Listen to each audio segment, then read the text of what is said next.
एक बार कृष्ण भगवान बैठे बैठे मुस्कुरा रहे थे। उनके साथ बैठी माता लक्ष्मी भी मुस्कुरा रही थी। तभी वहाँ देवी सत्यभामा आई और बोली कि हे प्रभु, आपकी इस मंद मंद मुस्कान का क्या रहस्य है? आप किस बात से इतने प्रसन्न हो रहे हैं? तभी श्री कृष्ण ने कहा कि हे देवी, आज मेरा प्रिय भक्त ने मुझे और देवी लक्ष्मी को बहुत प्रसन्न किया है।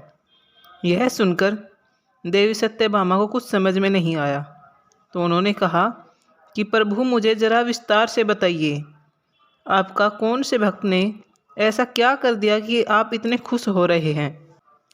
तब श्री कृष्ण ने कहा, पृथ्वी लोक की तरफ देखिए देवी, वह एक ब्राह्मण का बच्चा जो 6 वर्ष का है, उसने तुलसी की मंजरी तोड़ दी। इस बात से मैं बहुत प्रसन्न हूँ। तब सत्यभामा बोली कि प्रभु, केवल तुलसी की मंजरी तोड़ने से आप इतने खुश कैसे हैं? तब श्री कृष्ण ने कहा कि देवी, यह बहुत पुरानी बात है, मैं आपको बताता हूँ।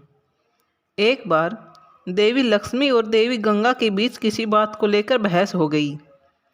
यह बहस इतनी ज़्यादा बढ़ जाती है कि एक दूसरे को शाप दे देती हैं।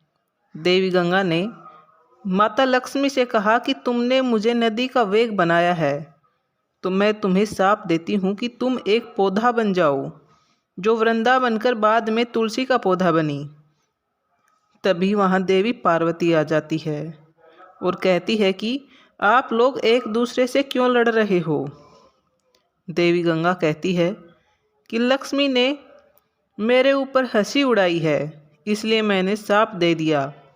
इस बात पर देवी पार्वती कहती है कि आप लोगों ने गुस्से में एक दूसरे को शाप दे दिया, लेकिन इस बात का भान है कि शाप के कारण कितना कष्ट झेलना पड़ता है?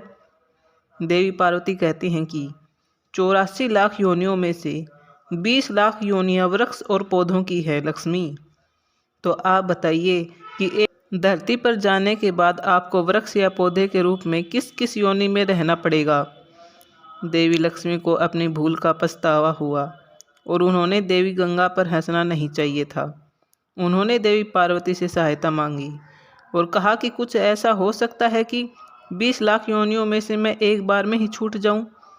ऐसे में देवी पार्वती ने कहा कि इस सांप का हल मेरे पास तो नहीं है, लेकिन इसका हल महादेव ही बता सकते हैं। महादेव ही हैं जो हर तरह की योनि से छुटकारा दिला सकते हैं। तब देवी पार्वती ने भोलेनाथ से कहा कि हे प्रभु, कोई ऐसा उपाय बताइए कि देवी लक्ष्मी तुलसी के बाद किसी अन्य योनि का दुख न भोगे। तब महादेव ने इस उपाय को बताया और कहा कि जब देवी लक्ष्मी तुलसी के रूप में जन्म लेंगी, तब कार्तिक मास की द्वादशी तिथि के दिन तुलसी के ऊपर लगी मंजरी को कोई हटा देगा तो देवी लक्ष्मी को पौधे की योनि से छुटकारा मिल जाएगा। देवी लक्ष्मी ने भोलेनाथ का धन्यवाद कहा और धरती के ऊपर तुलसी के रूप में जन्म ले लिया। श्री कृष्ण ने कहा, हे देवी सत्यभामा, अभी अभी उस ब्राह्मण के बच्चे ने तुलसी के ऊपर लगी मंजरी को हटा दिया है और आज कार्तिक मास की द्वादशी तिथि है, इसलिए वह मेरा प्रिय भक्त बन गया है और साथ में देवी लक्ष्मी का भी।